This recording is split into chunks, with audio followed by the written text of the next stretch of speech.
Hi folks, it's good to be with you. Love to everybody out there. God bless you, and may the love of God be with you.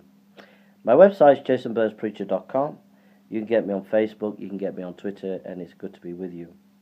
I'm making this video to get people to reflect and to think, and maybe get people to take direct and indirect action against the establishment on this issue, and on the issue of Brexit.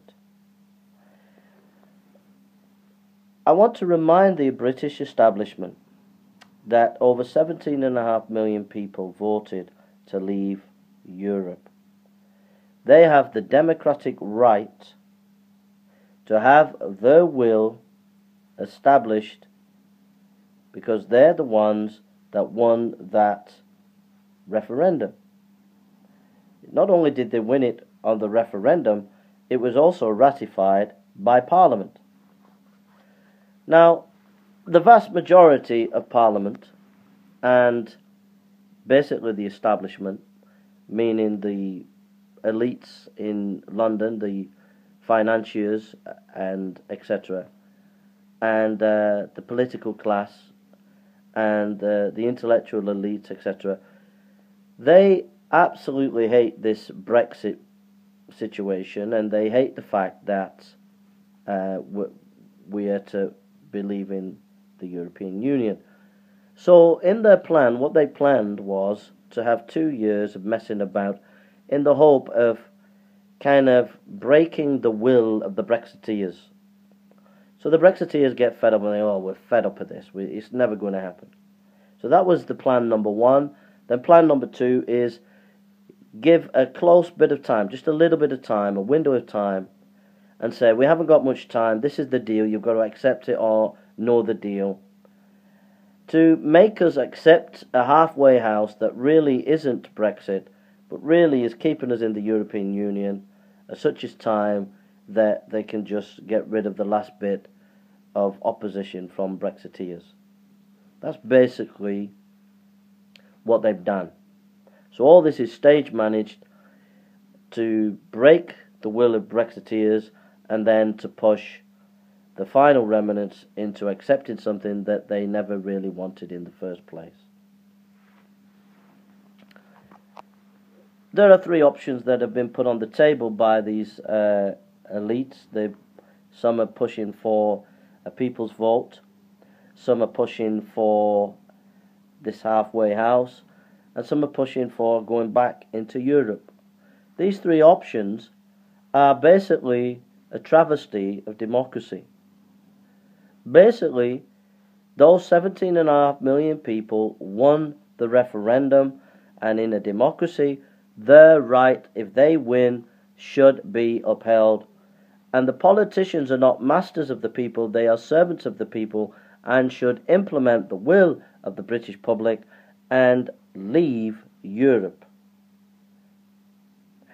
Also, Europe also should respect the democratic mandate of the British people, which they have not.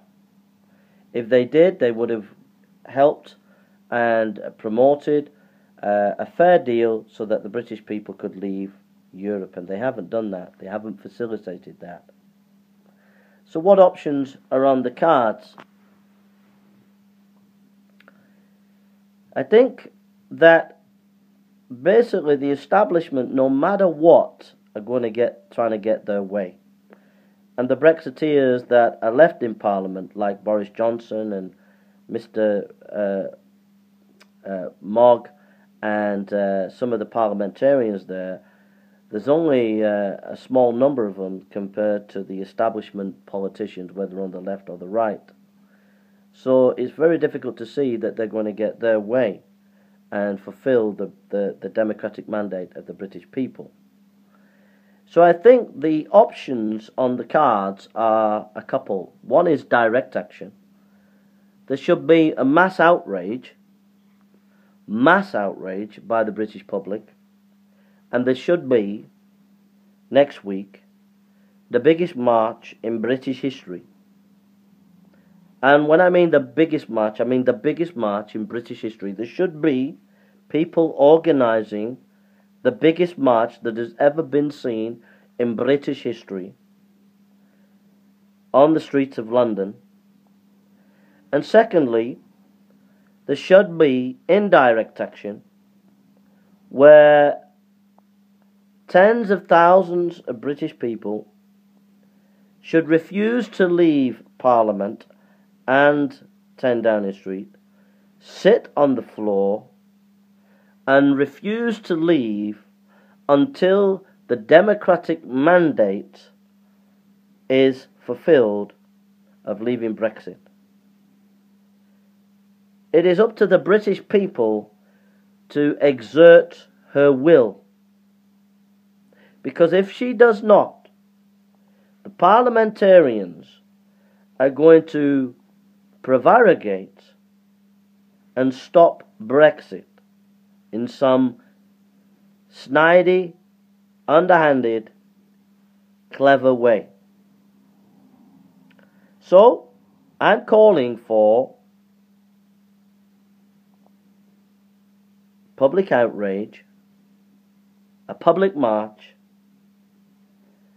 and public demonstration, not on a huge scale, but on the biggest scale that British politics has ever seen in history. Now, I'm not a person to organise. I can't organise. I'm not a person, but I'm a visionary. I've got good ideas. So I give you the ideas. Now, those on the internet and those who can do it, go for it. But if the British people do not come out and march in millions, and if the British people do not do indirect action and sit down outside Parliament and sit down on the streets of London and refuse to move, then we will slide back into Europe and under the clutches of an elite that are not democratically responsible and are not democratically accountable. And we will lose our democratic rights.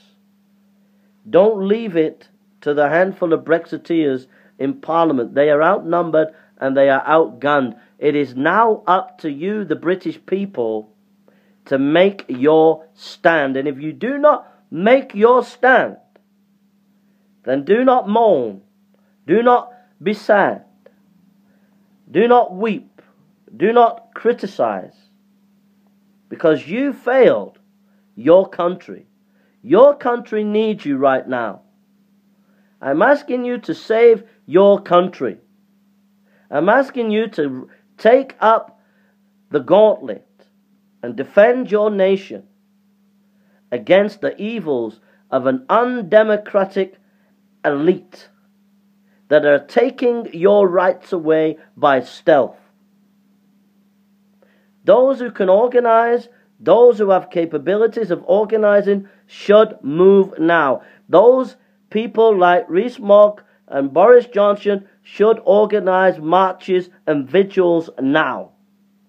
There must be an upsurge and an uproar and an outrage by the British people. Even those who voted to remain must stand with the Brexiteers and say enough is enough.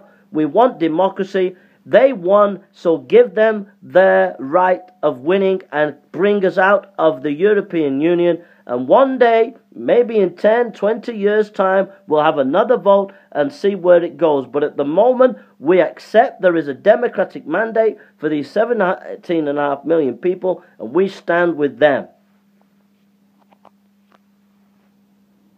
But if you just slide along and say, oh, well, I've got my work to do, I've got this to do, I've got that to do, I'm too busy, then don't moan when Theresa May and Parliament mess it up.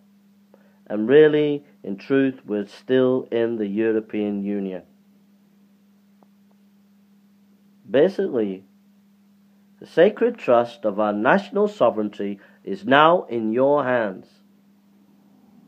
And if you do not take that sacred trust, then Britain will lose her sovereignty forever. I am proud that we are a democratic nation. Well, it's up to you now, the British people, to defend that sovereignty. A sovereignty that will be taken away forever. You fought, the British people fought a First World War and a Second World War so that we could be free. So are you now going to give it up to a bunch of unelected bureaucrats in Brussels? Or are you going to say enough's enough? I want my children and children's children to know that they are free and they have the right to vote and they have the freedoms of a free democracy, and our parliamentarians are accountable to the people. It's now up to you. It's your time to make your stand. I made my stand by speaking this video. I've given you the vision. Those who are writers and reporters and politicians and thinkers and those are from work people to politicians, etc. It's now your job to make that stand. And if you don't make that stand, don't complain when we've been betrayed by our politicians. Stop the betrayal and take our country back. Take our country back. God bless you.